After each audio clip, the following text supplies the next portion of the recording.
I am not a spiritual person. I own 2 succulents, one of which is plastic, and I have never once consulted a horoscope, so it genuinely surprised me when my entire neighborhood decided I could predict the future. All because of a broken sprinkler timer and my deep irrational fear of the number 11. It started on a Tuesday in March. My sprinkler system had been malfunctioning for weeks, running at completely random intervals. I had been meaning to fix it the way people mean to floss. On that particular morning, it went off at exactly 6:11 a.m. and soaked my neighbor Gerald as he walked past carrying a box of files. Gerald is the kind of man who wears ties on weekends. The files were ruined. Gerald was furious. I apologized excessively. We agreed nothing could be done. 3 days later, Gerald lost his job. Not because of the files, those turned out to be his gym records, which no one at his company ever needed, but because of an unrelated restructuring. He stood on my porch that evening looking pale and told me the sprinkler had been a sign. I told him it was a faulty timer. He told the Hendersons. The Hendersons had been deciding whether to sell their house. They asked me, very politely, if I could make the sprinkler go off in front of their property as a positive omen. I said that was not how sprinkler systems worked. They nodded slowly in the way people nod when they think you are being modest. I want to be clear, I tried to stop this. I sent a 4-paragraph email to the neighborhood group chat explaining irrigation mechanics and probability theory.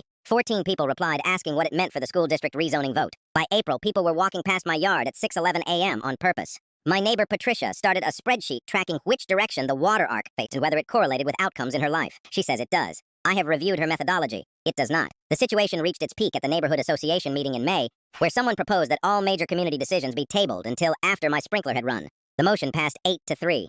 I was one of the 3. My own vote did not stop the motion. There is something deeply unsettling about that. I've since placed the sprinkler timer with a new one, fully programmable, no malfunctions. It now runs at 7 a.m. precisely, every day, completely unremarkable.